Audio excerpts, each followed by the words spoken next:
can give you all of my tips and tricks in an hour.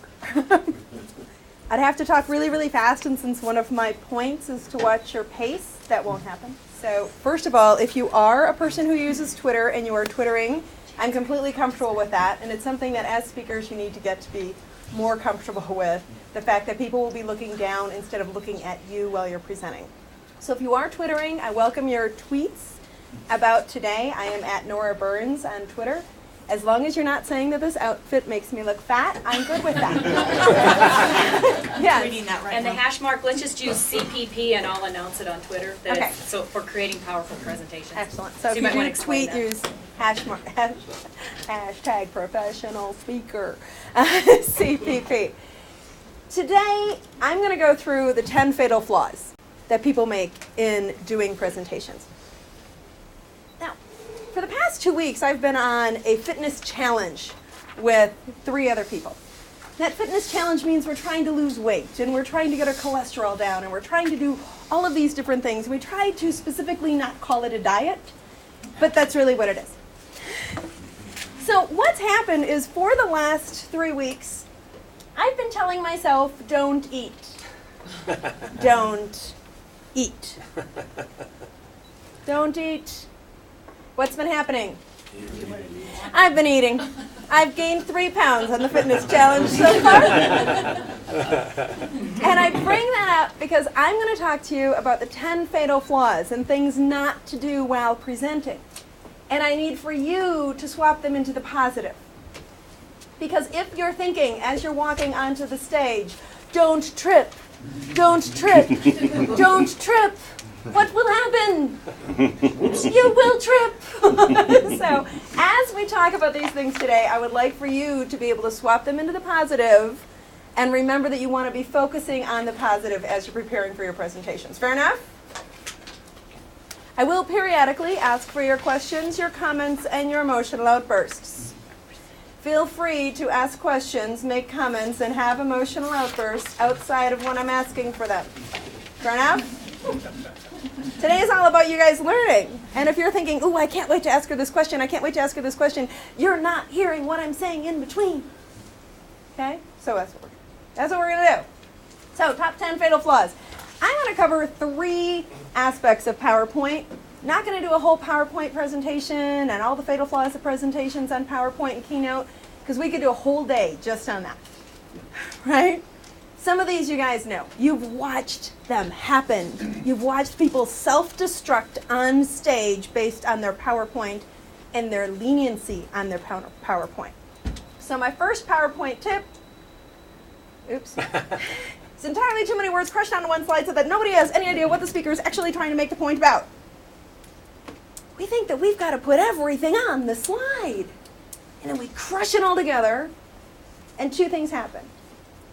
Everybody's so busy reading the slide, they're not listening to you.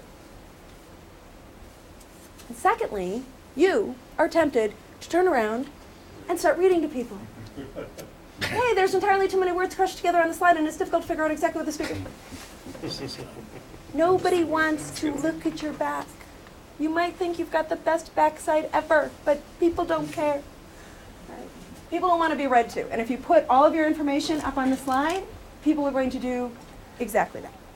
You tend to read it. The second PowerPoint fatal flaw is tiny, tiny little font. You can't put stuff on 12-point font and then project it to a room of people and expect that they're going to be able to read it. 32-point font plus, depending upon the size of the room. And the third is people put images on there just because. I've got a blank spot on my slide. I should fill it. It's just like when you have a conversation with somebody and you get to that silence. People get really uncomfortable and they want to fill it. Do the same things with their slides. So next thing you know, people are putting pictures up on a slide when they really don't need that picture up on the slide. And what's worse is people put clip art up on the slide. And they're throwing in stuff from right and left, and it's zooming in, and you're so focused on that that you're not focused on what the actual topic is. These are purple dragons. Stop putting purple dragons on your slides. You don't need to fill the slides with images. If there's purposeful images, great, but don't put them on there just because. And for the love, stop using clip art. Right? Generationally, people who are of Generation X and Generation Y won't respond to clip art. Right? Just won't. It's like you can go out to iStock Photo and get so many photos for like $2 that it doesn't make sense to put things on there that don't have any kind of attention grab. Fair enough? That's all I'm going to mention about PowerPoint. So if you're really looking for a PowerPoint presentation, I'm so sorry. Okay.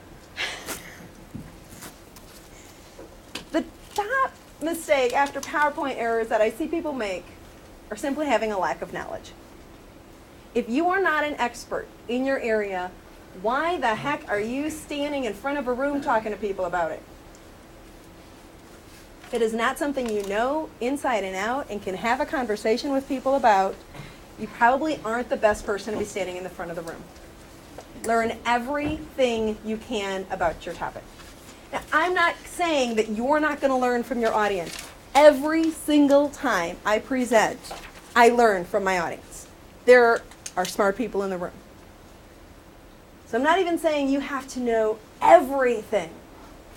You've got to have some solid base knowledge about what you're talking about. The other thing that will do for you is it gets rid of a lot of the jitters.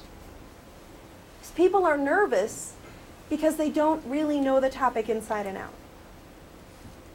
When I know the topic inside and out, it's part of my muscle memory. I can talk about it all day long. And then you can remember that it's a conversation. It's a conversation between you and your audience. You just happen to be doing more of the talking. If you don't have the lack of knowledge, don't be the one giving the presentation. If you do have the lack of knowledge, don't be the one giving the presentation. Know your topic inside and out. I see this error more often than you could possibly imagine. Well, somebody told me I had to do a presentation on blank. Study, learn, prepare. Fair enough? You guys are kind of looking at me like she's a little nuts. And you know what? You're right. Okay, today we're going to talk about, I got to get this ready, and I got to get this ready, and don't let me forget about this thing. How many people do that when they open up a presentation? And stuff happens. Today was a great example of stuff happening. We got locked out of the room. We all came up and we all did the same thing. We all tried the door. Like, yes, there's 5 people standing here, and none of us thought to do that. You got locked out of the room. We had to scramble a little bit, get the technology set up. But you know what? You guys were okay with that. It didn't mean that I had to come up here and be like, okay, we got this going on, and we've got that going on, and it's really too bad that this happened and that happened and whatever. That's simply a weak opening. Hang on. So is having a spelling error on Yes. a fatal flaw? It is, actually. This is the problem when you send 2 different versions of materials. But yes, it is. So you did that on And actually, if you take an entire week to do your opening, that's also a problem. You were thinking it was going to I was thinking it was going to take me a whole week, yes. Feel the love, baby. The other thing to be aware of is kind of what we're doing. Thank you. But what happens when people get to the front of the room? They start telling about their entire company history. Well, we got Hewlett-Packard in there. Hewlett-Packard's been around since 1865. And we started as a small company with these 2 guys named Hewlett and Packard. And what's happening? For the love of God, why did I sign up for this session? People are already tuned out. They're already thinking, what else can I be working on? Let's see, I can write out my grocery list. I have my computer up. I can start surfing the net, and I can start looking at a variety of different things. But you've already lost them at the very beginning. Catching people's attention at the very beginning of your presentation is really important. It's what makes somebody decide if they're going to listen to you. It's when you meet somebody at a cocktail. You decide in 30 seconds whether or not you're going to be looking over their shoulder for somebody a whole lot more interesting. Hi, yeah. Back in 1865, we started Hewlett-Packard because we were these two guys, Hewlett and Packard, and they were standing in their garage, and they thought, hey, we should probably start a company. And people have already tuned out. You've got to give them a reason to be there. So I started with humor. But we're going to talk in a little bit about how you use humor appropriately. But using humor in a manner that can capture your audience will do that. Having them feel that you understand their pain and why they're in front of you. I do a lot of speaking on intergenerational differences, on how Xers and Yers and Boomers and veterans all kind of get along. I start out that conversation by saying, I turned 40 this fall. And what just happened in each of your brains is that half of you just said, oh my God, she's old. And half of you thought, she's just a baby. And instantly, everybody's there. And they understand that the concept that I'm talking about are the filters through which we look at the world. Because you all heard the same fact, and you interpreted it differently. Now from there, I've got people talking about and ready to talk about their filters, and they can relate to it, and I've hit them on a personal level. How you start that presentation will determine whether or not people are going to pay attention. Right now? And it should not last a week. Neither should your closing.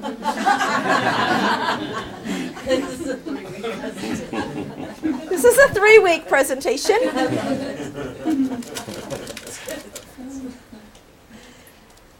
How many times have you heard someone and you've gotten engaged and they've nailed the opening and they've nailed the material, and then they say, and that's all I have, thank you very much. And you're like, what the heck just happened?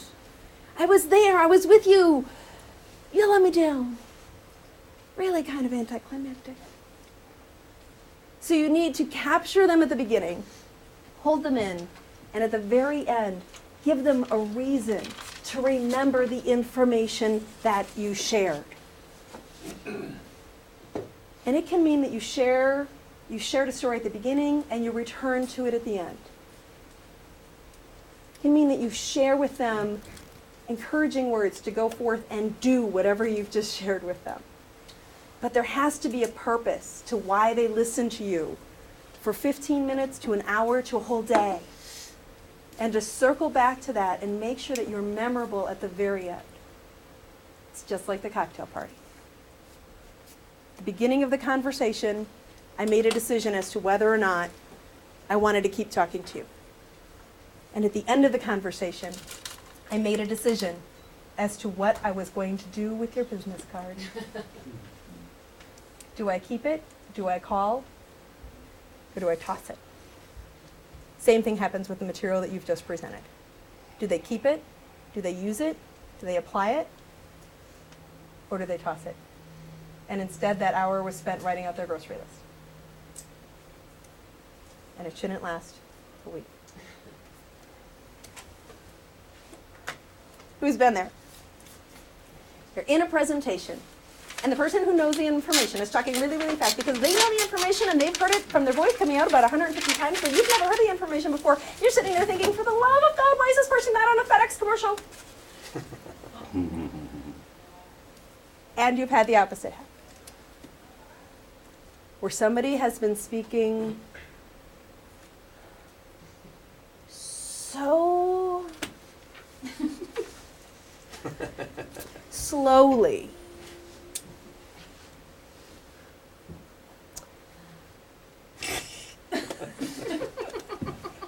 that you, the listener, fills in the gaps. And you think, is this person really a knowledge expert? Did they practice this at all? Or are they making it up as they go along? So your pace of the delivery of material has to be controlled. You are an expert in your own field. You know more about 3D imaging through the system that you use than anybody else on the planet. You know more about how HP works. You know your material. You have to present it so that the listener can learn the material. That's the challenge. Finding the balance between what your audience needs and what you have to deliver, which requires that you know your audience. If I'm presenting at HP to a whole bunch of HP engineers, that's a very different setting than if I'm presenting information on HP to a group of baby boomers who are trying to learn about technology. It's very different when I'm talking to a group of kindergarten teachers about the use of technology versus HP engineers about the use of technology. Your pacing will make the difference. Non-purposeful movement. Now, this is something I put in here because I actually have to really watch myself on. You have to move for a reason. People nervous pace, they wander, and people get dizzy. See, the good thing is about this room, there's not a lot of space for me to do this.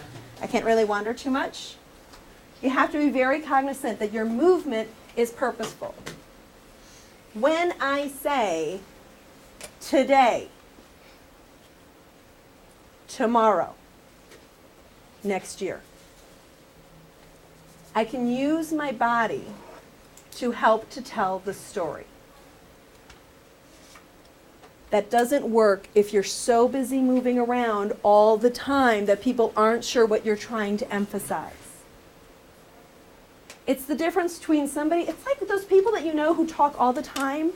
In emergenetics, we call them third expressives. They process their thoughts by talking. Okay, so they're talking all the time. They're the people who come into your office and say, oh, Gina, I've got this really great idea. So this is what I'm thinking about doing. So I'm going to do this and la, la, la, la, la, la, la. And next thing I know, I'm going, oh my gosh, that's a great idea. I totally got it. And Gina's wondering why she was even part of the conversation, right? Because I just talked to myself. It's hard to make the difference between that and when I come in and say, Gina, I've got a really great idea. And I actually want her insights. Same thing is true with movement. I'm moving all the time, everywhere. It's hard for my audience to discern when I'm moving to make a point. So if you use your movements to make a point and say today, tomorrow, the next time, it helps them to interpret these are bullet points in my presentation. And then we do this. We were talking earlier, I was talking with somebody about Bill Clinton. I was talking with the videographer about Bill Clinton. Bill Clinton has this gesture that he makes. When he talks, he goes like this. If any of you followed his career before he ran for president, he actually used to go like this. Okay? This is not a particularly positive gesture. Right? Do not be pointing. However, he still had this, and they said, how do we fix it? And we say, okay, he's going to make a fist. That makes it better, right? This is better than this. And now it's what you know. When I didn't even have to say Bill Clinton, I could have said, when you use movements like this, people connect it to him. So it ended up not being a negative for him. You have to be very cognizant of what movements you make while you're presenting. Now, Espy, who's going to come after me, is going to talk to you about all kinds of technology tools. I'm going to introduce you to just a very simple one that Gina introduced me to, the flip camera. You'll notice that while we have video cameras up here presenting this for other DaVinci Institute members, I have my own personal flip camera off to the side. Whenever possible, and yes, I have two of them, that's why I have one up here and there's one. I'm a technology addict, what can I say? So they came up with the HD version after I had this one. And you get to design your own. It doesn't cost that much. It's a really small camera that you can have with you. Put it in a place where it's not going to obscure your participants, your audience, that you can take advantage of it. Film yourself. Be aware of your own movements. And be aware when you're making movements that don't make sense. I used to carry around markers. I do a fair amount of facilitation, and I'm flip charting a lot, and then I'd carry around the marker. And this is what I learned by watching my own little self on a flip camera, is that I talk with my hands. And what happens when you're holding a marker or something like this and you're talking with your hands, I noticed people in the audience were bobbing and weaving. Because they were thinking, this is going to land here. Right? Now that was getting in the way of their learning. And it wasn't helping me out at all from a presentation standpoint. I was completely unaware of it until I saw myself on video and I went, oh my gosh, you must stop doing that. So be very cognizant of your own movements, and the best way to do that, and I don't know, the low version of this is what now, 149 bucks? 140 bucks. And they come with a little tripod. Oh look, she's even got the little, yeah, I think I'm into gadgets, holy cow. So they come with their own tripod, I have my own little tripod. This is a great way, put it up, watch yourself doing your presentation, and you will get rid of those non-purposeful movements. You will also get rid of other nervous habits that people do. People put their hands in their pockets. Gentlemen in particular, please empty out all change from your pockets before getting in front of a room. Because otherwise people start playing with the change. And people in the audience are trying to figure out how much money you have. Right? And you do need to use your hands to make appropriate, purposeful gestures. Hard to do that when your hands are here. And I've actually seen someone get their hand caught in their pocket. And they went to gesture, and it was like, you know, and it's like the hand suddenly came flying out, and you're like, what the heck is going on in there? So be very cognizant of your own body movements, of your nonverbal communication, as you mentioned earlier. Questions, comments, emotional outbursts? You laugh. I've had people make them. Prop addiction. Okay, I'm not going to talk about that one. Okay, no, okay. Prop addiction. This is one. When I walked into this room and I saw this podium, I thought, this is just a great example. Because people use it. It's a barrier, right? And then they grasp onto the side of it, and you think that their fingernails are going to be wearing mahogany by the end of the night. Because they get stuck behind this. But what this does is it creates a barrier. This creates a gap between you and I. And there's some situations where you're going to go and you're going to give a presentation. They're going to say, we want you behind that because of the camera, because of the mic, whatever. I understand that. If you do not have to be buried behind this thing, don't bury yourself behind it. Just by moving over to the side, making it more casual, makes it much more likely that I'm going to get participation from the people in the audience. Do not be addicted to your props. People also become very, very prop dependent, and then they run into situations where stuff happens like, oh, I don't know, you get locked out of the room. Hypothetically. Or you show up and the power in the room isn't working. The outlets don't work in the particular room that you're in. Or your laptop decides that that's the exact moment that it's going to self-destruct. And if you are so reliant on having that technology with you that you cannot present without it, you've lost your entire audience. And in some cases, you can reschedule. In some cases, you can do a workaround. And there are some times when you've just got to go for it. So you have to be very cognizant of how reliant you are on your props, including your PowerPoint presentation. Many, many times I've gone in and suddenly something's not working, or the organization that you're going to speak at says, oh, we thought you were bringing the projector. No, I wasn't. But we can make it work. Because flexibility, above all else, will help you have a really positive presentation. We've got somebody dying over there. If that's your defibrillator, I'm really sorry. Okay. So, keeping to time limits. Now, this happens a lot, and I'm very cognizant of this being the first of 3 speakers to talk to you today. Because if I ignore my time limit, and I go 20 minutes over, that's a problem. You also have to be flexible in your time limits. Because we started a little late, I'm going to cut mine a little shorter, so that SB and Gina have enough time to do theirs. You have to be very cognizant. Your audience will check out.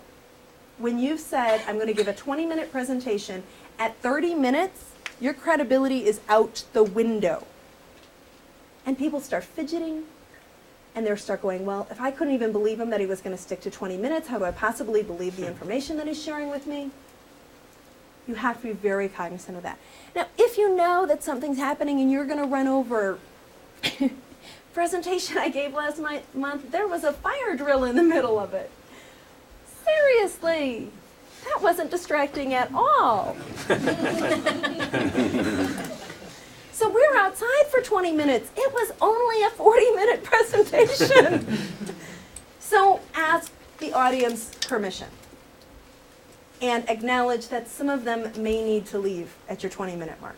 You're doing in-house corporate presentations. People have back-to-back meetings. Say, you know, I know that we were supposed to wrap up at 10. I would really like your permission to go on to 10:15. And if that's good with the majority of you, I'd love to do that. I also understand that if you have to leave at 10, because I know you have other commitments and I know you have busy lives. Honor and respect them by honoring and respecting their time and the limits that you've put on your own presentation.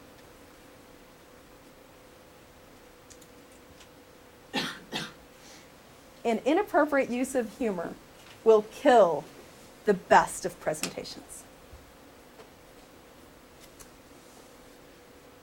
I encourage you to not tell standard jokes. Don't stand up and say, knock, knock. Two things might happen. One, somebody knows the answer. Secondly, nobody might say, who's there? What happens if nobody says who's there? You're not there to be a comic. Adding humor to your presentation is key to keeping people engaged. More times than not, people say, but I'm really not funny. Maybe you're funnier than you think you are. You just need to find the appropriate use of that humor. So I'm going to give you 5 tips, 5 rules on using humor appropriately. In order to use humor appropriately for adults, and I'm assuming most of you are speaking with adults, you need to understand that for adults, humor comes from pain. And they find it funny when they're on the other side of it. They do not find it funny when other people point it out about them. So I can joke about my own weight. Don't you joke about my weight. You don't know where I am in terms of that. Now, if I had walked into this group, and all of a sudden I realized everybody in the room, or even anybody in the room, was obese, that would not have been the story that I would have told. It wouldn't have been appropriate for that audience, because other people are still feeling that pain too closely. So you have to be very cognizant of the fact that adults joke about things that are typically painful to them. But you are not in a position to point it out. Do not point out the tallest person in the room. They might not be comfortable with that. The heaviest or the thinnest or the shortest or any of those types of things. Because for them, the humor comes from pain. They have to get through the pain in order to make it funny. I can laugh about my divorce now. Right? I could not laugh about my divorce in the middle of the divorce. It wasn't so funny. So you have to be very cognizant that your audience has gotten past their pain point so that you can, in fact, introduce humor on that level. The second is that you need to know your audience. Anything that you can do ahead of time to find out information about the audience, who's going to be in it, what they've struggled with, what their approach to life is going to be helpful. Before I go into a client organization, I ask information about the demographics, how long people have been at the company, have there been any major issues with the organization. I find out a lot more information other than what I'm going to be addressing because it helps me to know the audience.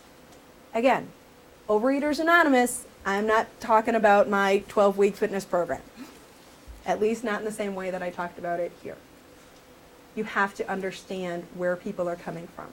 Find out if you're going to have a cross-section of boomers, Xers, Yers, and veterans. Find out if it's going to be primarily men or primarily women.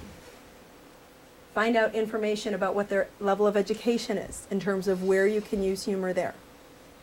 If I make a joke about the university setting and I'm talking to everybody who only went to high school, I've got a problem. I'm talking over my audience and it's going to come off as condescending. Versus if I'm talking to a group of PhDs and I joke about feeling awkward in high school, they might be able to come back to me to that point without it feeling like they're looking down at me. Right? You have to just be very cognizant of what your audience is. Yes? How do you use humor with foreign audiences? Oh, carefully. This is a great question. How do you use humor with foreign audiences? You have to really study and know the cultures that you're going into. You cannot go in blind. It takes a whole lot more preparation to do the exact same presentation in another country than it does here, because you have to watch your vernacular. I can't say things like, well, why don't we just back burner that? Because people are interpreting that literally and going, what? What's the burner? Why back? Don't get it. And what we find funny can be very, very different. If you're ever presenting, has anybody presented in Germany? You've presented in Germany? This is one of the easiest life lessons learned, is presenting in Germany. Because I'm half German. I kind of thought they would have the same sense of humor. It wasn't. It's a very subtle humor. And it generally isn't an audience that's going to laugh quite as readily in the audience as they do here. I am yeah. What did I get back there? A little grunt of yes, that was painful when I did that. I am speaking in May, and I think you've spoken there, in Dubai. When I present in Dubai, do you think I can present like this? I'm entirely too loud and out there for most audiences in the Middle East. And I have to be very cognizant of that when presenting. So when you do prepare to use humor or even to do your regular presentation in another country, I strongly encourage you to pick up cultural guides to that country and to talk to others who have spoken in that country before. And you can do that by tapping into the resource of the National Speakers Association. The Colorado Speakers Association gives you just an access to a ton of people. A lot of speakers are on Twitter. So if you just put out on Twitter, I'd like to speak to somebody who's done presentations in wherever you're going, Norway or Sweden or Jamaica, I'd like to get some insights, people will respond to that. So you have to be very cognizant of the culture that you're speaking with. Great point, thank you. Some of us learn those lessons the hard way. So, yeah. So know your audience. You have to know yourself. Self-effacing humor works, right? As long as you don't take it to a far extreme. Again, I can joke about my weight. Don't you joke about my weight. But I can recognize that and use it as a humor point. Can laugh at yourself and pull out information about yourself that is appropriate to share with an audience.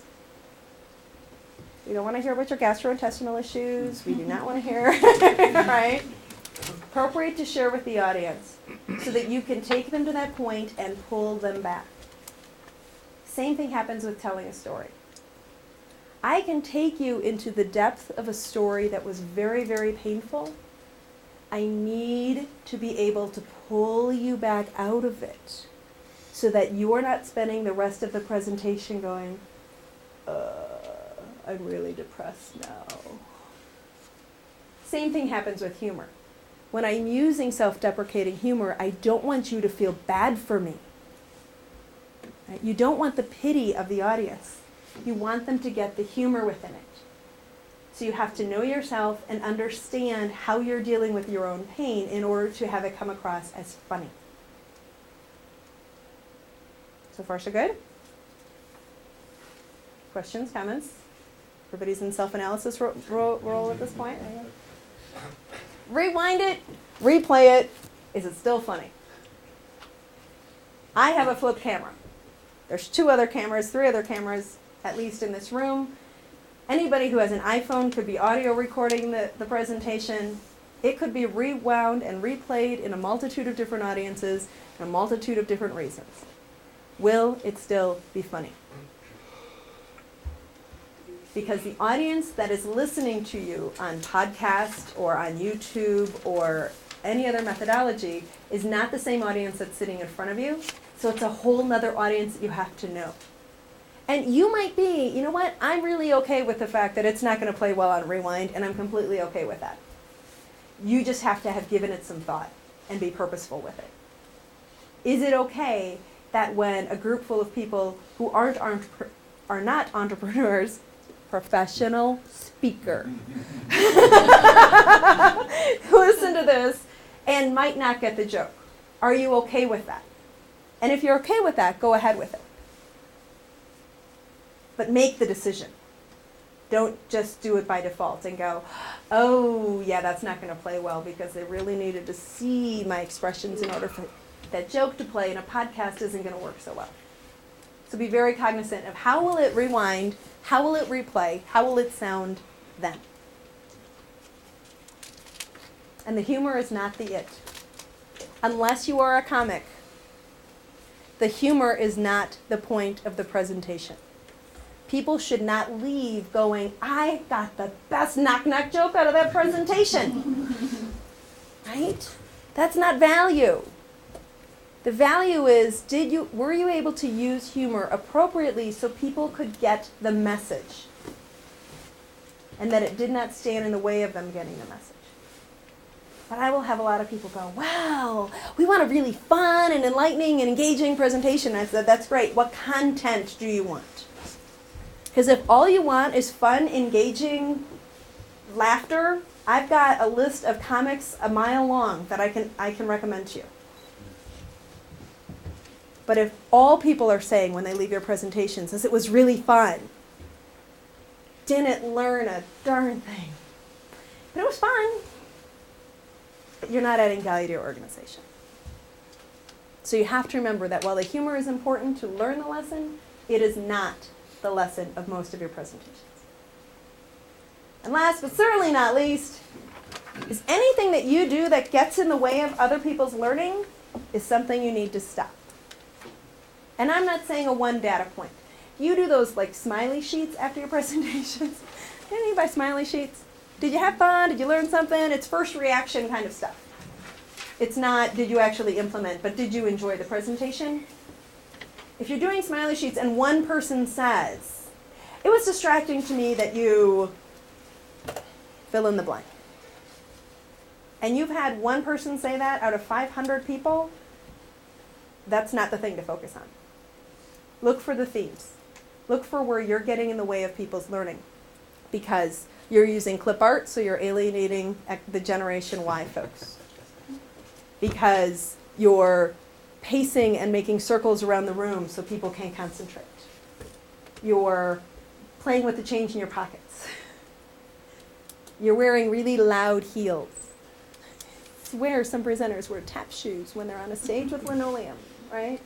Anything that you do that gets in the way of other people's learning. And the best way to address that is to ask people. And to say, you know what, we're presenting all day. You have a question at break, or there's something that I'm doing that's getting in the way of your learning. I want to know because I want to stop it. And I want to stop it now, versus at the end of the day getting a smiley sheet with 10 people saying, you know, God, it was really distracting that your zipper was down the entire time. That's actually why we have a podium. So tell me during the day. Now that requires that you receive the feedback in such a way that your audience is encouraged to give you more feedback. Because if you come up to me, if Tom comes up to me at the break and says, you know, well, Nora, you know, you asked for feedback, and I happen to notice that you were doing X, Y, and Z, and I'm like, oh, thanks, Tom. By the way, you've got something on your face. Right? What's just happened, I've known Tom before today, by the way. What's just happened is I've sent the message to Tom that while I said verbally I wanted your feedback, I really don't. I know much better than you. So you have to receive that feedback in such a way that it encourages people to give you feedback. So, fatal flaws. Making sure that we're presenting the information in manners in which our audience can hear it. We need to use our humor appropriately. We need to use our props appropriately. We definitively need to use our PowerPoint effectively. Now, that doesn't mean that if you want to send out a PowerPoint to everybody afterwards with more information on it, you can send out a presentation that's different than the one that you used to present, that has more information, or has all of your speaker's notes, or has more information to it. And we're going to learn about some technology tools and other ways that you can share that information with people after the event. How you open, how you close, will send a message to your audience as to whether or not your message was one that they should really listen to. And that's going to change based on how you present your information and your knowledge. You are the expert, or at least you should be. And if you're not, ask someone else to do the presentation. But as long as you know your material, and you don't do things that will stand in the way from other people learning it, you can give a powerful presentation. Remember, it's a conversation between you and your audience members. You're just sharing your knowledge. It's a cocktail party without the drinks. We'll see if we can change that next time. This is my contact information. If you have any questions for me, you can usually find me at the Startup Junkie Underground. You can also find me online, and you can find me, of course, on Twitter. I welcome your questions, your comments, and even your emotional outbursts. Yes. When you're talking to the smaller groups, some of the same rules are going to apply in terms of the fact that you want to use humor appropriately. One of the things that will change is the fact that you're probably not going to have the temptation to stand behind a podium because you're probably going to be sitting around a table with them. So you actually will help avoid some of those situations. Trying to think of some of the things with a smaller audience that I found most helpful, and I think it's mainly that I come prepared more often than anything. It's simply to make sure that you are comfortable standing or sitting and talking to senior audience members. I'm probably sure going to come up with some things as we talk. Well, the question is, thank you so much, is how do you manage it when somebody has taken your presentation and they're kind of holding it hostage? Because they've tried to make a point or raise a comment, and now they're taking it down a completely different path. And this will happen sometimes when people ask very specific questions about themselves. And so, well, I was at a law review workshop not that long ago where somebody said, well, in my company, here's the scenario. So employee A said blah, blah, blah, blah, blah, and then employee B said blah, blah, blah, blah, blah. And next thing you know, we've got like an 8-minute rendition of what happened, and this affects no one else in the room, because the circumstance is so specific to this company. And unfortunately, that presenter let the person run with it. What I would have recommended doing is saying, that's a really unique circumstance, and I want to hear more about it, so I'm giving you value by saying, I value you. I want to hear more about it. Can we talk at break? Can we talk after the session? Can we talk more about it? Because I think there's some unique aspects of that I want to learn more about.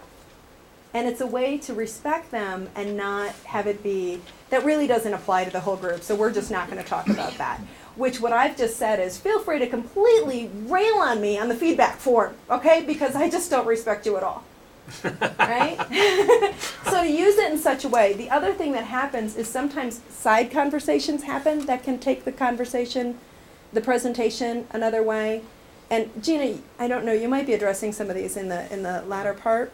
I know, I'm making notes going, I have so many comments going. One thing that I always use for that example, when someone is going off on a tangent, I'll say, because we all share the goal of being out of here on time, because everybody has the same goal of getting out on time.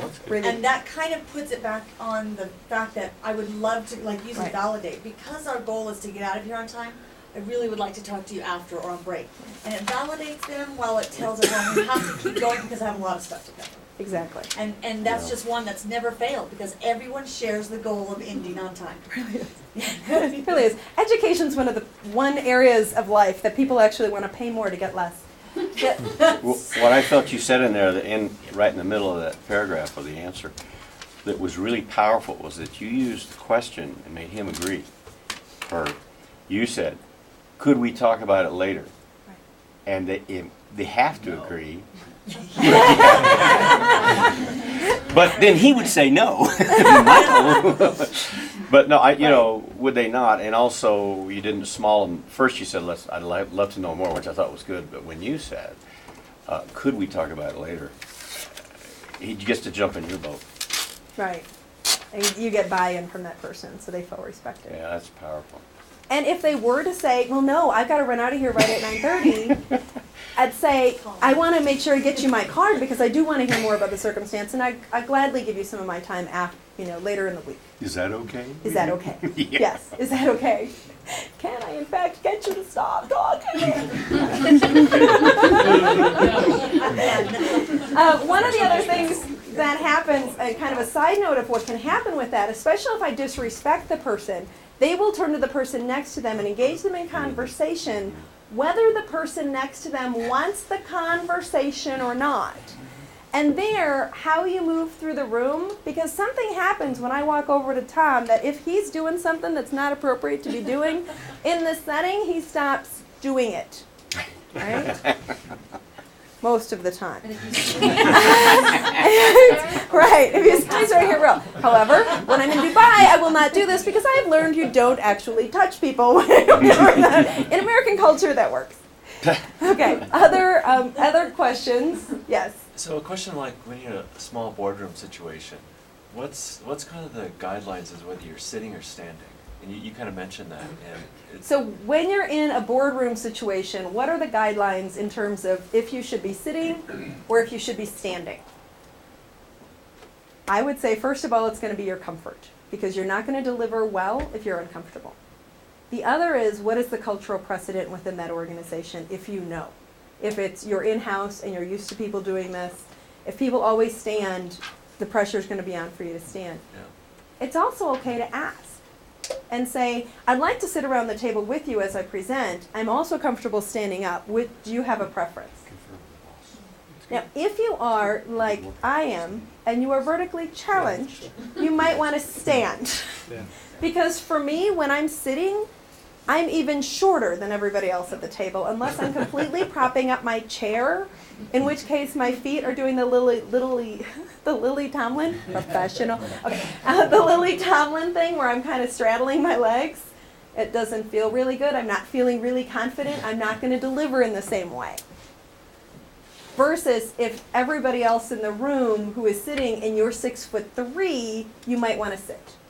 Because you might throw off where people are looking. And Gina's just itching. Yeah, I know, She's just itching. I know. I'm hoping it's okay that we're interactive right now. Okay. I will stand every time that I'm able to because it's, to me, if you have a boardroom, you typically have, but if it's uncomfortable for you, like she said, I'm comfortable standing even if there's 2 people, and I usually tell people, find a reason to stand right on the board. Plan that in your presentation, but if everyone is sitting and you're one of many presentations, the most ideal place to sit is where you can turn and see their eyes. So everyone is looking at the screen. Most presenters pick the back table so they can look straight ahead. Yeah. You want to That's a great see idea. their eyes because you want to see if they're paying attention. If you're looking at the backs of their heads, you don't know if they're checking out. It really is important. If you are a presenter in the back of the room and the PowerPoint's at the front and you're using it to look at your PowerPoint presentation, use some other tools. We're going to talk about tools. Have it on your laptop so you can also be looking at it, whatever. Or have it known well enough that it's not going to be an issue. Have a printout of it, which I have around here somewhere, to be able to refer back to. And I agree. Yeah. If you're going to be standing because you're most comfortable, I love the idea of using an excuse to stand. And I tend to flip chart a lot. Once a trainer, always a trainer. It just comes out in me. I'm just a lover of the Sharpies. Draw a triangle. There's always a reason to use a triangle. You know, I'm still going to draw a triangle. I'm going to talk about 3 points. I would like 3 points to be You'll made. figure it Yes, out. yes, exactly. Got to be careful on some of the symbols you could use, but yeah. Okay, any other questions before I think we're going to take a break next, and then we will, okay. So what other questions can I answer you on the 10 fatal flaws and the 5 tools in terms of using humor in your presentation? Yes, Espy. So the question is, what do we do, especially if you're in a large room and everybody has managed to position themselves in the back, and you need to be presenting from the front because it's where your flip charts are, it's where you're going to be drawing your triangle. There's reference points for you. A couple of things that I do as a presenter, if I'm in a very large room, the very first thing I do is I already have an idea of how many people are coming. I arrive an hour earlier or so, and I will make adjustments to the room. Right? So the room might be set up for 20 tables of 10, but I'm only expecting 30 people to come. I move chairs facing the other way. I back them up. I get chairs away from those back tables. I'll go in and mark each of those tables reserved. I will put really fun stuff that people like to play with on the front tables. And when people come in, I'll say, please have a seat where the handouts are. Right? Please have a seat at any table where there's handouts. And then also, I tend to work a room. It is very rare that I've actually, unless something's happening like this where I'm being videotaped or this, it's very much this lecture format, I typically wander the room because our conceptual brains, the people who have that type of energy going on, very right brain types of folks, need to have a change every 10 to 15 minutes. And that can be the change in where I'm standing. So they have to turn and look, and it does something with your brain in terms of how your neurons are firing, in terms of the fact that I'm now looking at the world from a literal different side. So I will say, you can all go and sit back there, but I wander. So halfway through the presentation, the back room is actually the front of the room, because it's where I'll be. So add some humor into it. Yes, so I love that. So the presenter actually gave an incentive to sit in the front row. Yeah, the first one was the cutest little, I think it was a bear, and he threw it right there. And then they came to get that one first. So yeah, so have something where everybody in the front kind of gets something a little extra. Yeah. I like it. Yes. How you use a flip chart, essentially. Is there a point at which it doesn't make sense? You've essentially got diminishing returns on flip chart use. Where if you have a room of 5 people, if you've got a room of 10 people or 30 people, flip charts work really well. At what point do flip charts not work? And it would depend on how you're using the flip charts. If only I am using them, or I'm asking other people to, during breaks, take time to write out some ideas, how you're using the flip chart will help to determine that. How large you write on the flip chart will help to determine that. But why you're using them. If everybody in the room needs to be able to see it, I would test it before you use it. Look at your room, look at the furthest point that somebody will be sitting for 150 in your hour of preparation before everybody gets in the room. Write how you would normally write on the flip chart and see if you would be able to see it from the end. Now, when I tell Generation Y the same story, I have them go 20 feet beyond the last seat to see if they can still see it, to make sure we're factoring all of that in. But to be able to make sure that you, if you were participating at that point, would be able to see it. If not, don't use it. Unless you're doing something really big, like a triangle.